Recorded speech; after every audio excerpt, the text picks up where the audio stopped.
Welcome to Bleav in Falcons. I'm your host, Ovie and Michael. Got Michael Turner here. We're doing some Falcons talk because we got some stuff to talk about. Mostly good stuff because we won. Yeah. We are Kings of the South. It's 5-3, 6-3. What's the record now? 5-3. 5-3. Yeah, 5-3. And it's something to be excited about. But at the same time, a win's a win. No such thing as a bad win because it's a win. But this type of winning is not going to sustain us. And we got some good, we got some bad. We're going to talk about everything in between. But first, we got to show our sponsors some love. Cherry Bunny, Bet Online, two guys we love a lot. Bet Online, your trusted betting source. And Cherry Bundy, one of the best drinks out there. My son loves it. Mike loves it. Everyone loves it. So go get you some Cherry Bundy at cherrybundy.com. Yeah. But Mike, this game right here, I was worried for a while. I was worried because we were trying to give it away. Like the missed snap at the end, the ball got kicked into the end zone. We had a safety. We missed a Younghoe Koo field goal. Like things were going in a bad direction. And I was like, are we going to mess up an opportunity to be on top of the NFC South? Thankfully, we didn't. So we were happy to get out there alive. Those creamsicle jerseys. And I told you about it last month. I had a good game that game. I'm going to post it. I said I was going to post it last time. I'm going to post it for real this time.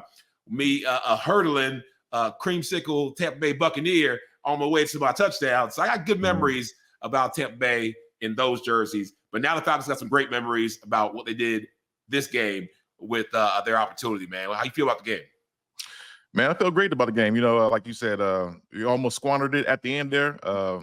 You know, still, even with that Hail Mary, I thought, I was a little nervous. You see, yes, I was a lot nervous. Washington won on the Hail Mary today. Earlier, so like it's been one of those things, man, where just a fluky tip ball or whatever, and they end up catching it, and we lose the game on a fluke play like that. But I'm glad we was able to close out, seal the deal, close it out, get out of Tampa with a W, man. Like I said, man, it's hard to win in Tampa. It's something about that building, man. It's just a tough place to play. Absolutely. So our defense.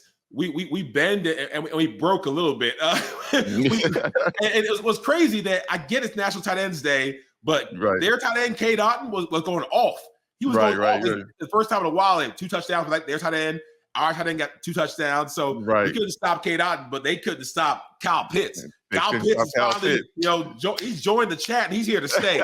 Kyle's been getting 70+ yards last 2 games. Now he finally said on the day made for him, hey guys, I ain't going nowhere. Like it's contract year, and Kyle is fully aware of that and went off today. It was great seeing him catch the ball in stride, do what he has to do, break some ankles, score some touchdowns. But you also saw that boneheaded mistake where he was feeling himself so much that he was, first of all, a couple things. A, you slow down. B, you had the ball with one hand. C, you were tucked one hand. You were palming it one hand, and you had it behind you. I'm like, what is you doing? I saw a Hammerhead. Shout out to Hammerheads. Falcons had me there for a Bud Light little bet, signing autographs and shaking hands, kissing babies, doing all that fun stuff. But we were watching the game and everyone was yelling at the screen. Someone darn near threw something at the screen because if that came back, I mean, we won, by a good little bit, but it was close at that time. And if that came back, Kyle Pitts would have never lived that down because it's a rookie mistake, and he's not a rookie. You're right, not a rookie. He's a Pro Bowler at that. So he made a Pro Bowl as a rookie. So so that really should be a place like that should really be behind him. Should be not even be thought about. But it would have been came back. It would have been a turnover. It would have been their ball on the 20. It would have been a touchback because the ball went out the end zone. Okay, he fumbled it. So he fumbled it through the end zone. So it would have been not only we not get 6 points, 6 or 7 points, they get the ball. You know what I'm saying? So that was a terrible. It could have been a terrible mistake. Even though it was too close to call, too close to overturn. Luckily, the ref called a touchdown rather than the other way. Because if they would have called the other way, their review probably would have went their way. They would have stuck with the call because it was nothing conclusive there to overturn any call that would have happened. It was too close. And so I'm just happy that, it went our way and that Kyle Pitts, they saw him talking to him on the sideline. They showed a picture of them like talking to Kyle. He was just shaking his head like, yeah, I know. And he's like, yeah, I got you. and just, hey, tighten up. And he tightened up. It was a great game by Kyle. Great game by the offense. Great by Kirko Cousins. The man put on a show with his legs. And where he talked about, he's like Patrick Mahomes. Can't tell the difference. And Kirk was like, calm down. Calm down. Like, but I was surprised for Kirk to do two things. Run the ball when it's open, because it's been open before, and I guess he wasn't fully healthy or didn't trust himself, but he was just like, you know what? I'm gonna stay. But this time it was open, ran the ball, made a slight move too, a little change of direction, went forward for the touchdown. For the first down. So Kirk Cousins is not afraid to run the ball, to scramble a little bit, which is nice to see. But then the tush push. I don't know if you missed it. They had a quarterback sneak, and then everyone was like, "Hey!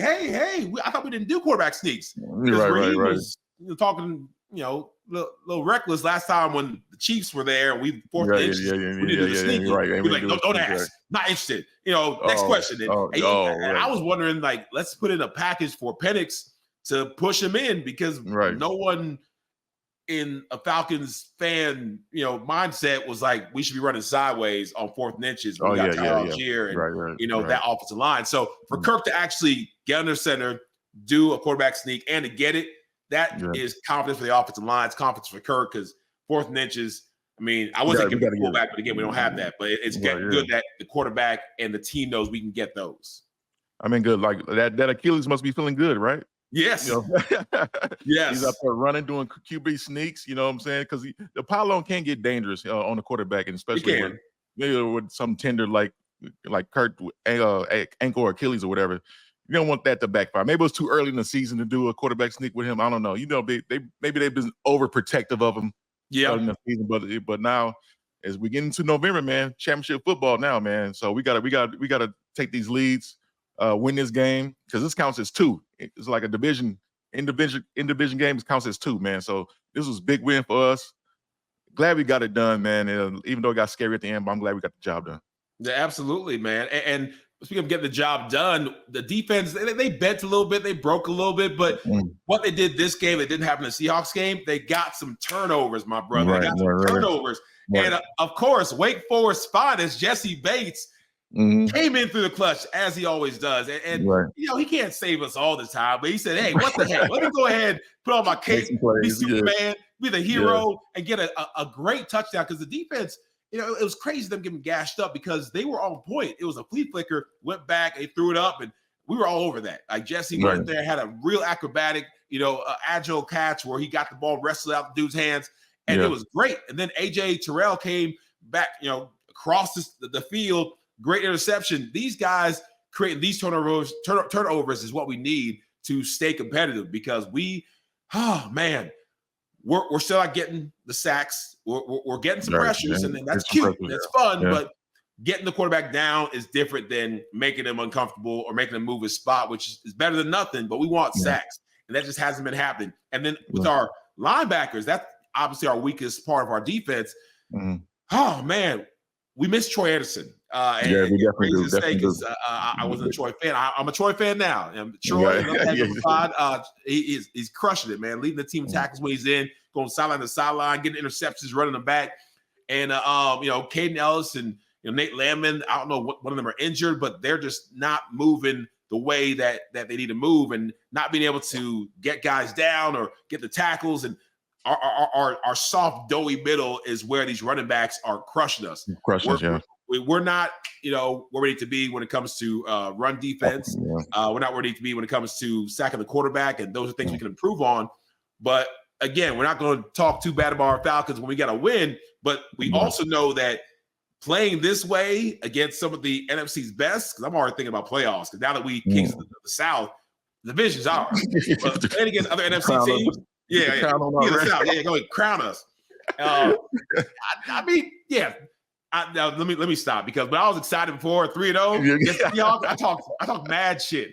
And again, Lofa to Tupu, Lofa, I'm sorry, because I went on their pod, I was reckless, and I do a thing with B103. Shout out to Reggie and Big Tigger, Jazzy, the whole crew. I do a thing with them Friday morning, 6:15 in the morning. 6:15, it's early, But it's always a fun chance to talk to the guys. And I talked, again, so much shit about the Falcons are 3-0. We're unstoppable. Nobody can beat us.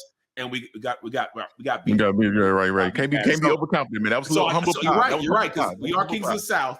But I'm not going to get overconfident. I'm going to say slow and steady wins the race, game by game. Don't overlook anybody.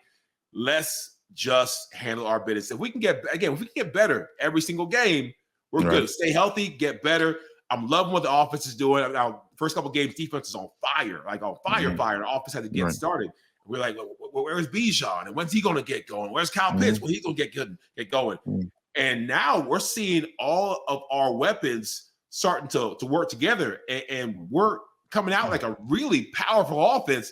And if the defense will stay opportunistic, we're good. But we need them to be more than just, thank goodness, Jesse bailed us out. Thank goodness, AJ bailed us out. We had to march all the way down the field. But we stopped them at the end. No, we don't want them to march down the field every single time. So, we're in a good place, but we have to think long term because we're in it for the long run. Right. And like I said weeks ago, like we get Kyle Pitts going, maybe game by game, a little bit more. And today was an explosive game for him. Yeah, it was. Man, he looks like the Kyle Pitts that we drafted, Right. So now we got him in a rhythm. Now we get London back in the rhythm again. Give him another London big on game. the track.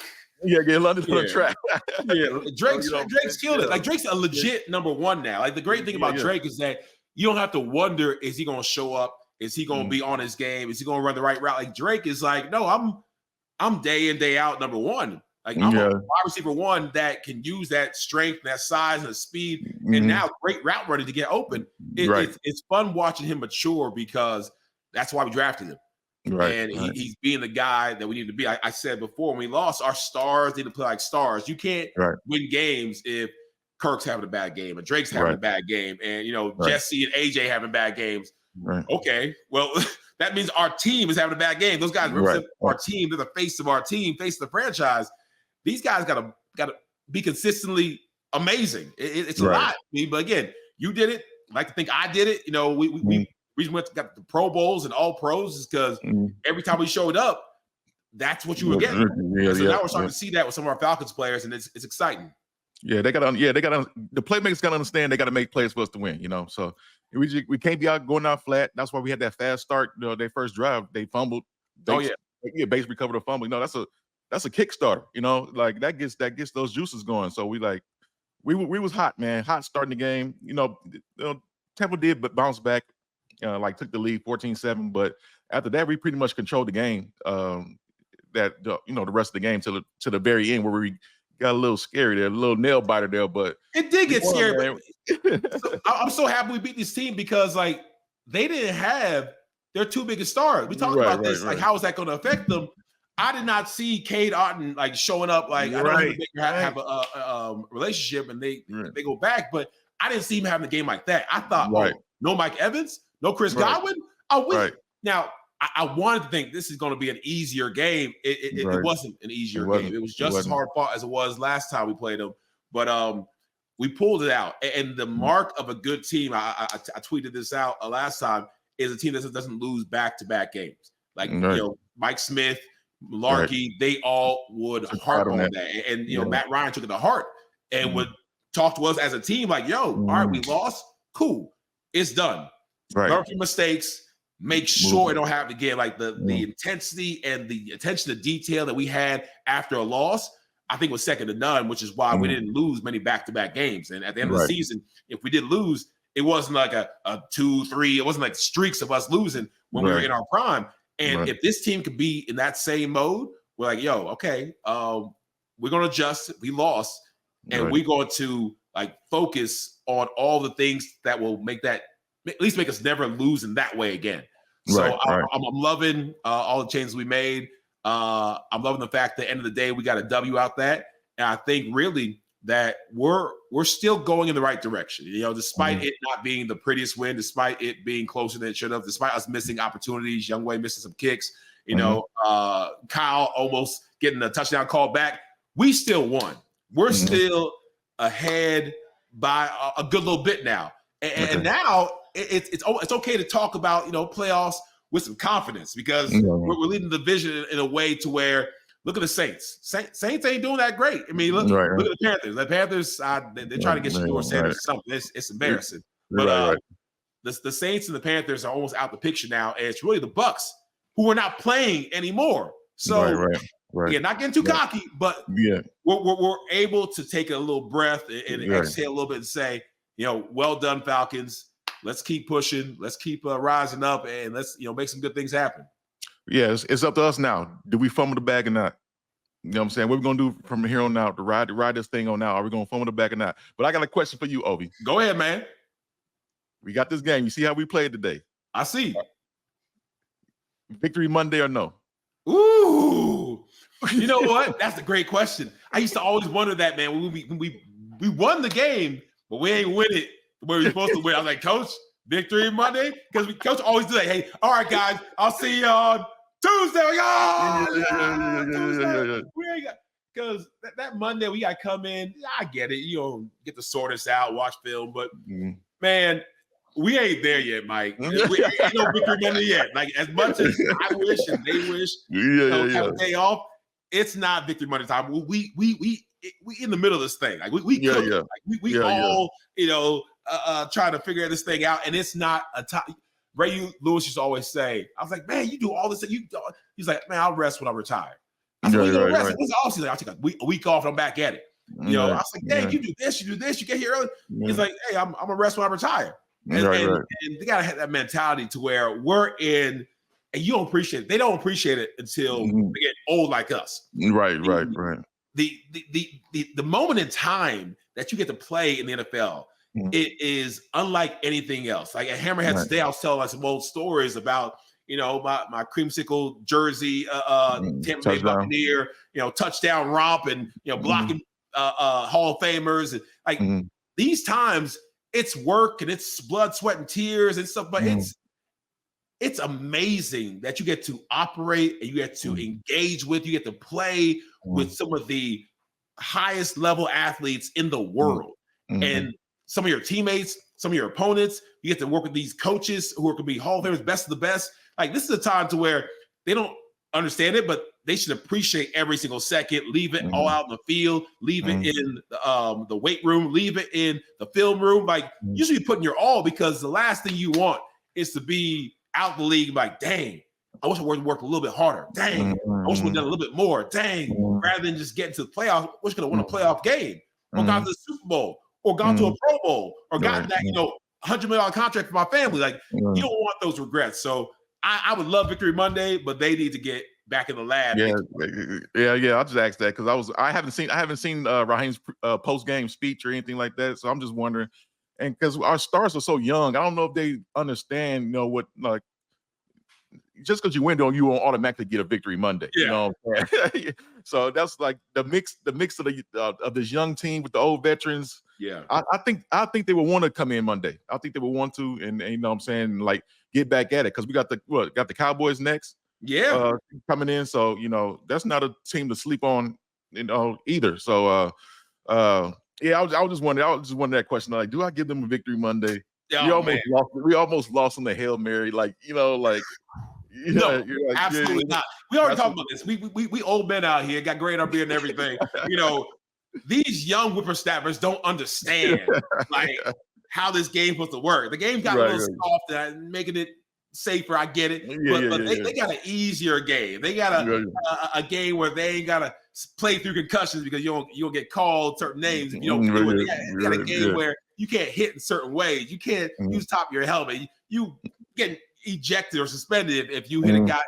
They got an easier game, but they also have a game that they need to cherish and respect and want to do everything they can to be at their best at all times. So hopefully the older guys are imparting that to these young guys so they can, give their absolute all, because this is something to where they have a special team. I think if they play at their full potential, we can do some exciting things. So we're going to see.